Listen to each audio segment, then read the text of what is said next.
Tambala na! At eto na sila, ang nag-iisang masugid na tagahanga ni Nicole Yala. Chris Chuper! Kasama ang nag-iisang die-hard fan ni Chris Chuper, Nicole Yala! Mula sa Mahiwagang Burnay, ang kwento.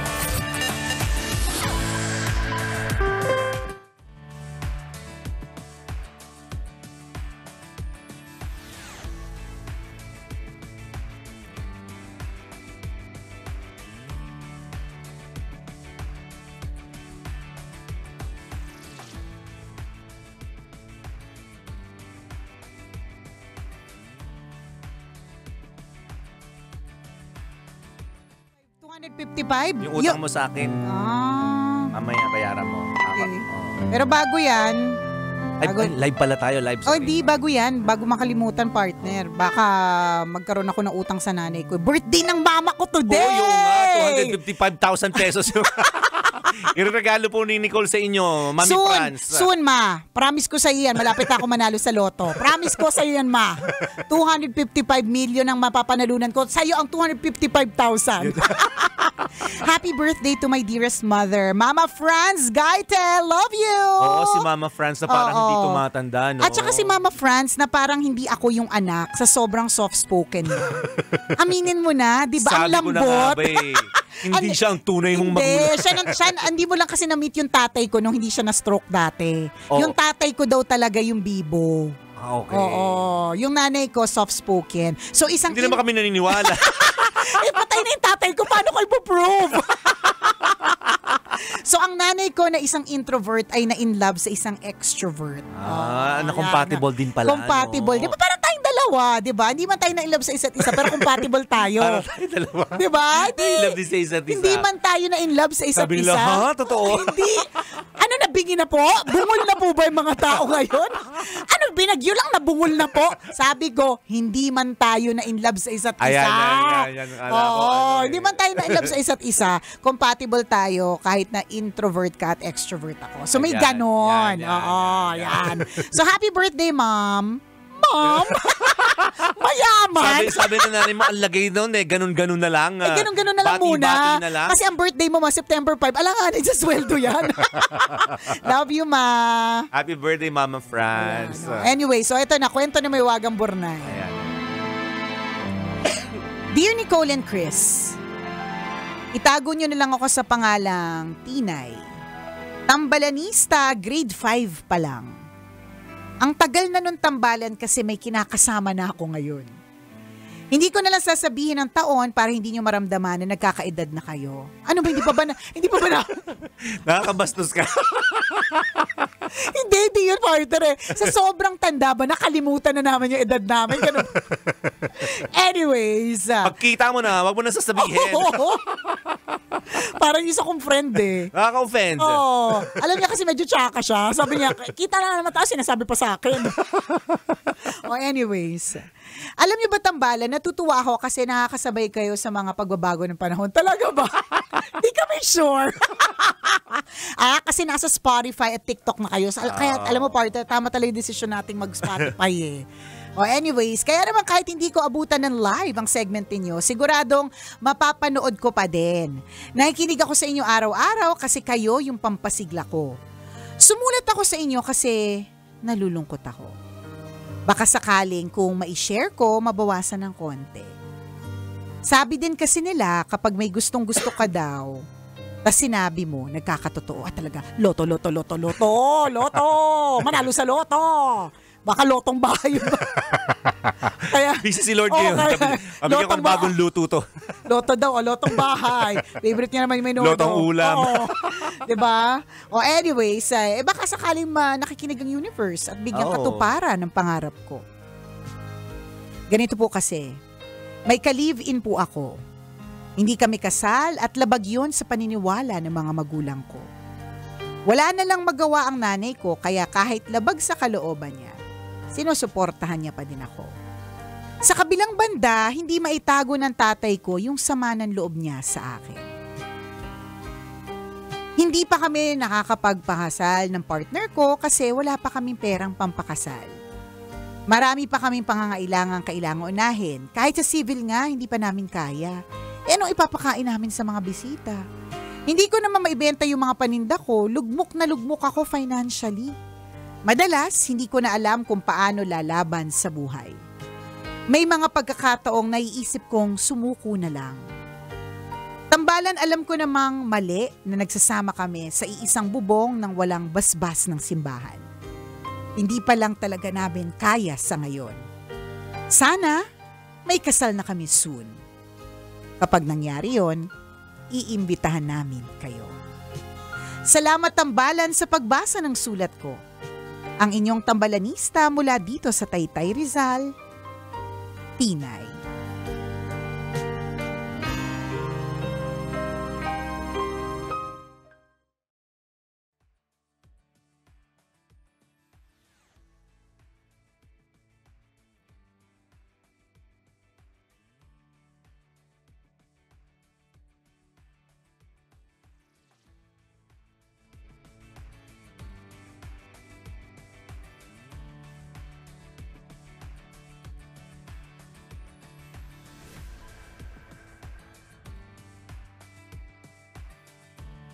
Tinay, how are you?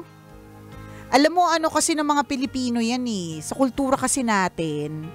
Ay, isa sa mga hindi ko makakalimutan partner nung aktibo pa ako sa simbahan nung bata pa ako.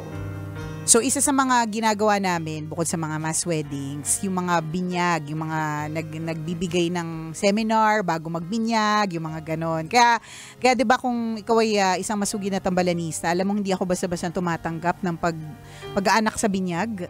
Lalong-lalo na kung hindi ko kaklose yung magulang, mga ganon, walang personal connection. Kasi background ko yan nagpapaseminar ako sa bago magkabinyagan. So, alam nga namang I don't walk my talk. Ay, taray, walk ng talk si bakla. Oh, anyway. So, naniniwala ko na second magulang, yung mga ninong at ninang. So, kailangan ka-close mo talaga yan. Kasi anong pa man ang mangyari, dapat ready kang ampunin, turuan, di ba? Mga ganong eklavu. So, anyways, yung isa sa mga naging experience namin noon, isa sa mga regular na mga experiences na kapag naghahanap kami ng bibinyagan, lagi sinasabi ng mga magulang, wala pa kasi kaming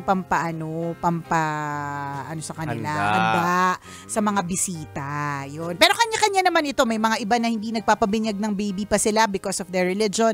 Mga ganon kasi ito has to be by choice para sa iba. Mga ganong eklavu, di ba? Okay lang yun, wala naman problema. Ang sinasabi lang natin, since generally Catholic country pa rin ng Pilipinas Yes, 'di ba? yes. So, yun yung paniniwala na ang binyagan baby. Pero ang daming hindi nabibinyagan for the reason of wala kasing pampahanda. Yung kakilala ko nga yung nagtatrabaho sa salon, sabi niya, si Carlo, sabi nung nagugupit. Nagkukulot, sabi niya. Si Carlo yung nagkukulot? Si Carlo yung sabi niya, nabinyagan ko na si Carlo. Ay, iba naman yun. Nakakita ng kulot na buhok si Carlo. Pagkatapos ko sabing active ako sa simbahan. May kulot na buhok bigla. May kulot na buhok bigla sa usapan. Nakakaloka. Ibang binyag pala yun. Ibang binyaga. Alam mo, yung ganyan. So hanggang pagtanda, hanggang sa sacrament of matrimony, ganun pa rin ang pag-iisip na kailangan may paghahanda sa mga bisita bago matuloy.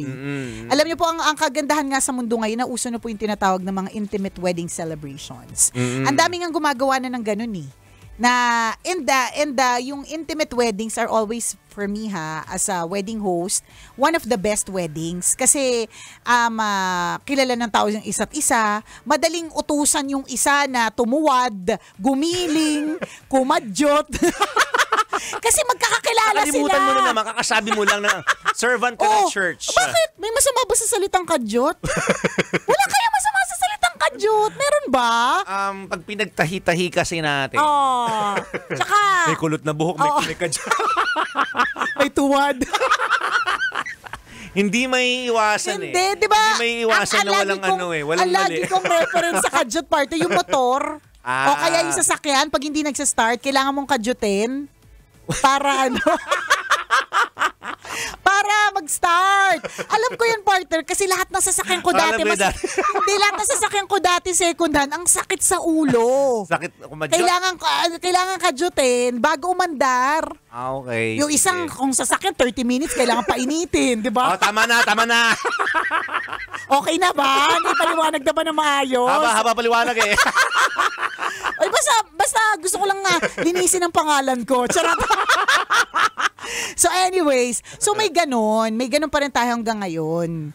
Ang intimate weddings nga, I say that it's one of the best. Kasi nga, yun na, kahit utusan mo yung isang ninang na sumayaw, gumiling, di ba, maglambada, kung ano man ang gagawin, hindi siya mahihiya. Paano? Kakilala niya lahat. Tama. Diba? And it doesn't necessarily have to be a big group. Ganon. And yung intimate wedding nga, medyo madami pa rin paminsan di ba? Pero meron din talagang intimate na kung sino lang talaga at ilan lang at walang problema doon. Meron nga hindi na din nagpaalam 'Di ba? Ang mahalaga lang may magulang, may witness. Yes. Tapos, correct. ganun. Hindi kailangan kasi nagkakaroon tayo ng impormasyon dun sa mga nag-celebrate ng may bonggang celebration o may bonggang reception. Kasalanan ng social media yung mga pinupost kasi namang utaw. Totoo yun. At nakakatakot yun nakaka-overwhelm pag nalaman mo yung gastos nila. Sino-sino yung mga supplier nila. Kasi minsan yung brand ng supplier, nakaka-overwhelm din sila Nakakatakot na ito lang yung supplier na kinuha ko. Ikaw kinuha mo yan. Ang mahal niyan Kalahating milyon, pinakamababa niyang singil. Diba? Yung makeup niyan, 85,000 isang mukha Diba? Samantalang makakapagpang-makeup ka naman sa halagang 500. Yan. Diba? Minsan kasi pag nagkakaroon tayo ng impormasyon na grabe naman yung makeup mo, 75,000, 80,000, ikaw lang yung make-upan. Correct. Hindi pa wala kasama. naman na bago. Ka naman gumanda. Ginastosan natin yung mukha mo ng 80,000, pwede ka naman magpa-makeup sa halagang 500. Hindi naman nagkakalayo. Ayun. Diba? So pwede may mga ganung options kasi. Diba minsan nga kung marunong mag-makeup yung isa sa mga entourage mo, sa kanila lang ka na magpa-makeup. Kasi part naman siya ng wedding. So minsan sige ako na bahala. Hindi, tsaka gift ko na sa'yo yan. Hindi, pero partner kasi yung mga kailangan ng mga pangmalakasang makeup, yung mga medyo madaming kailangan itapal, gano'n. Minsan yung mga sinasabi mong make-upan ka lang ng entourage, pasok yan partner doon sa mga naturally maganda na. Yung hindi na kailangan, yung pupulbo-pulbo lang, lip tint, carry na. Pero para doon sa mga iba tulad ko, na matinding tapalan ng kailangan, hindi basta-basta yung mga lip tint, gano'n. So in other words, may option. Yes, totoo naman din. Na hindi mapamahal yung wedding mo until hindi na siya matuloy. Correct. Kasi nga natatakot tayo na wala tayong ganung klase ng pera at hindi na matutuloy yung kasal. Kasi nga baka magkautang-utang lang tayo. Pero may kakilala din ako. Wala din silang puhunan. Walang pera. Oo, nangutang sila. Yung pinangutang nila, nabawi nila sa mga ninong at ninang nila. May ganong diskarte din. May ganyan din. Kasi yung mga ninong at ninang nila, kinuha si kapitan, si mayor, si vice mayor. Mahina na 10,000 dyan. Yung kilalang businessman dyan sa inyong lugar. At pinakamababa 10,000 bigayan. So pwede rin. 14 silang ninong at ninang. So ibig sabihin, partner, si Tinay, kulang lang sa diskarte. Gawin mong business yung kasal. Total, sabi mo kami mapagkakatiwalaan. Diba? Mga payo namin sa'yo. Ay, mga katiwa-tiwalang payo. Pero totoo, may mga gumagawa may yan. Simple lang yung kasal, pero ang ginawang pangmalakasan, yung mga ninong at ninang. Yes, may mga ganun. Pero whatever it is, hindi, kung wala man lang talaga, di ba may nag-trending na kasal partner na ang handa, naka-tray, tapos simpleng-simple, mas marami yung kanin kaysa sa ulam. Pwede din. Simpleng-simple, alam mo yun, yung mga ganun ba? Hindi kailangang, ang importante dito is the sacrament. Yes. Yun naman yung mahalaga, di ba? Let's not forget the essence of the wedding. Correct. It's supposed to be your promises. Yes. Di ba? Sa harapan ng altar. Tama. Sa harapan ng pari at sa harapan ng Diyos. Correct, di ba? Kaya nga yung sayang hindi ka nakaabot dito sa aming inorganize na mass wedding. Kami ni partner nag-organize kami ng mass wedding in celebration of our 20th anniversary on radio. Yes. So meron kaming 20 couples na ipagmama-mass wedding. Ang pwede mong gawin actually, maghanap ng magmamass wedding. Maraming ganyan Merong kasalang parokya, merong kasalang bayan, Yes. 'di ba? So kung anong gusto mo sa simbahan o kaya sa court, may mga ganun eh. Ang kailangan mo lang dumiskarte. So kulang ka nga lang sa diskarte, Tinay. Totoo. Tsaka wag mo na isipin yung mga kakainin ng ibang tao kasi alam mo, pinakain mo yan na masarap at hindi, may sasabihin. 'Di ba? Ilang beses na ako naka-attend na ang per plate nila ay 3,500 pero may sinabi pa rin yung bisita. Tama. 3,500 per plate na yun, ha? 'Di ba? Yun, no? Oh, Nasaan na ba yan? ganun. Nasaan na ba yan? Ay, no, di tinumba ko na. Ito naman, hinahanap pa. Nakatumba na, partner. Di ba kasi umaattend pa sa mga celebration mo? Ay, hindi, wala. At least, titimbre ko na. Oo, hindi. Tsaka hindi ko celebration 3,500 per plate. Wala akong ganon. Hanggang 350 lang tayo, partner. Ano pa natin na. Nakapack lunch pa. Correct, binabarat pa natin. Diba? So, pwede kasing hindi. Oo, may option ka. Meron talaga option. Kung gusto mo yung paraan. Sa totoo Correct. lang. Kung gusto mo na talaga, seal it, diba? Seal it with that covenant. Seal it with that sacrament. Gawin nyo na hindi ka mag-iisip ng gagastusin sa mga bisita. Oo. Diba? Correct. So, ang aming mass wedding ay hatid sa atin ng Mayet de la Rosa Fine Jewelry. Dahil Thank you, sila? Brad. Dahil sila ang nag-provide ng wedding rings. O, di ba? Pang of the malakasan yung mga couples. singsing ng newlyweds Sa true, natin. correct sa darating na September 28. And of course, ng Arena Plus. Ang bongga talaga ng Arena Ang Plus. Kahit bongga! kailan talaga kayo. Correct. Pangmalakasan lagi. Sobrang astig talaga, di ba? At alam niyo po, hindi lang mass wedding. Tayo po lahat ng araw po natin mas gawin nating astig at exciting with Arena Plus app. Dahil sa Arena Plus, astig ka sa sports. Ang Arena Plus ang tinanghal na Best Sportsbook Operator for 2024 ng Sigma Asia Awards. Ito talaga ang magpapabago sa paraan mo ng pag-enjoy sa mga paborito mong laro. Ang astig sa Arena Plus, hindi mo na kailangan pa maghanap kung saan-saan ang mga latest scores and results sa mga naabang mong laro worldwide. Yes. Dahil sa Arena Plus app, kompleto at always updated na. Nandyan yung PBA, NBA, PVL, boxing, volleyball, basketball, marami pang iba. Tama ka dyan. At eto pa ha, pwede mo ring masubaybayan ng mga live games ng local at international sports property sa kanilang web-based or mobile applications. Gamit lang ang inyong mobile device o di ba all-in-one na anytime, anywhere pa. Ang kagandahan, legal at secure ang gaming environment mo kasi license ang Arena Plus ng Philippine Amusement Gaming Corporation o PAGCOR. Siyempre, eto pa ha mga kabisyo at dahil gusto naming astig ka, astig rin ang mga official endorser ng Arena Plus. Tambalang Chris Chupera at Kauliela. Scotty Thompson. At si Jordan Clarkson. Oh, di ba? At si Glock 9 ng kumanta ng ating halina sa Arena Jingle. Oh, di ba? Talaga naman. Kaya download ng Arena Plus app now in App Store. You can also watch it on arenaplus.ph. Arena Plus, astig sa sports. Gaming is for 21 years old and above only. Keep it fun. Game responsibly. Kami po ay exit na. Maraming salamat sa pagtutok. Muli ako po ang kumikinang ina mo na si Nicole Liala. At ako naman si Cambio King Chris Chuper. Na nagpapaalala, walang matatag na relasyon sa malanding determinasyon. Yun! Kailangan pa bang i-memorize yan? Love Radio. Basic!